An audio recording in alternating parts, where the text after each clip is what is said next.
Salam dan bahagia Bapak Ibu Guru hebat. Saya Dwi Titi Irdianti SSI MPD dari SMK Negeri 6 Surakarta.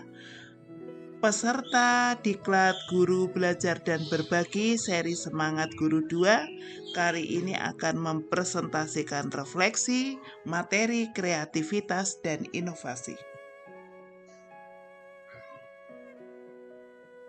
Definisi kreativitas adalah kemampuan untuk terus-menerus memunculkan ide-ide yang orisinal setiap hari dalam berbagai situasi sehingga dapat memberikan manfaat bagi diri sendiri maupun sekitarnya.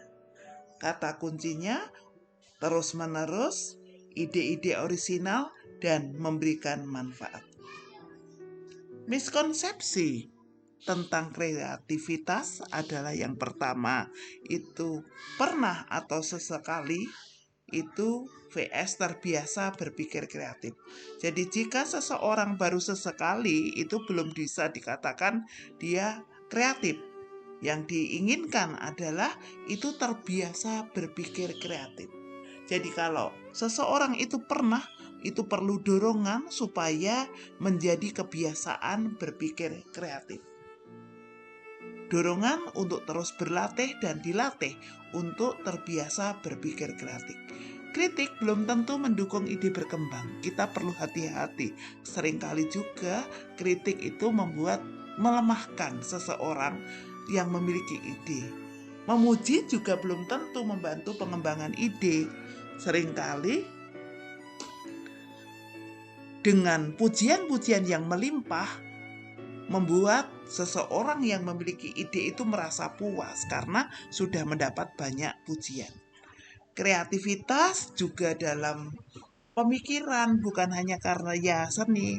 Kadang-kadang kita hanya tahu bahwa kreativitas itu adalah karya seni, tetapi yang dimaksud di sini bukan hanya karya seni, tetapi juga pemikiran.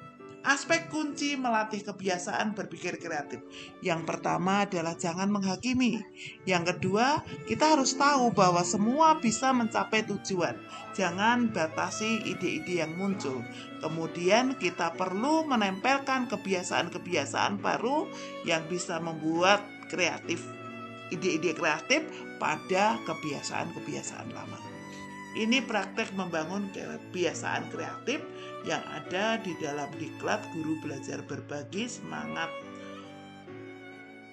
Guru 2 pada materi kreativitas dan inovasi. Untuk mengembangkan kreativitas, latihannya adalah yang pertama menggabungkan benda yang tidak biasa, misalnya ayam dengan segitiga.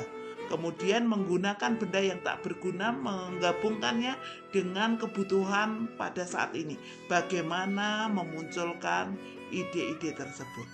Yang ketiga bisa dilatih adalah menempelkan kebiasaan baru pada kebiasaan lama. Kebiasaan lama misalnya makan 3 kali sehari. Ini ditempeli kebiasaan baru apa yang bisa memunculkan ide kreatif sehingga membuat manfaat. Yang keempat adalah kita biasa mendaftar kalimat-kalimat membangun. Keterbukaan terhadap ide, membangun kebiasaan menjadikan efektif karena latihan menerima ide, tidak mudah mengkritik, mengarah pada tujuan, menyelesaikan masalah, dan menempel pada kebiasaan lama. Praktek membangun kebiasaan kreatif bisa juga dilakukan untuk murid. Maka yang bisa dilakukan adalah memilih waktu untuk latihan kreatif dengan murid, memodifikasikan latihan-latihan yang ada pada guru tadi untuk melatih kreativitas murid dan memberikan kalimat-kalimat membangun itu tadi kepada murid. Ini menjadi efektif karena membangun kebiasaan baru pada murid dan menyesuaikan kondisi dan emosi seorang anak. Seseorang kreatif, ia akan melihat keuntungan dari suatu perubahan bahkan sebelum perubahan itu terjadi. Ia fokus terhadap peluang perubahan tersebut. Perubahan hanya terjadi karena seseorang atau sekelompok orang memberikan solusi baru untuk masalah yang mereka hadapi. Mereka mengamati lingkungannya dan melihat semua sisi secara keseluruhan. Karakter ini disebut kreativitas. Keteguhan hati dan pendirian seorang pemimpin tumbuh salah satunya dari kreativitasnya. Kita ingin karakter kreatif ini tumbuh bukan hanya pada seorang peserta didik, tetapi pada semua peserta didik. Bapak Ibu guru bersama orang tua adalah garda depan untuk menjadi teladan insan-insan kreatif pada anak-anak kita. Kita garda depan untuk menjadi teladan insan-insan kreatif pada anak-anak kita. Mari kita melatih diri kita untuk menjadi insan yang berpikir kreatif. Terima kasih. Salam dan bahagia.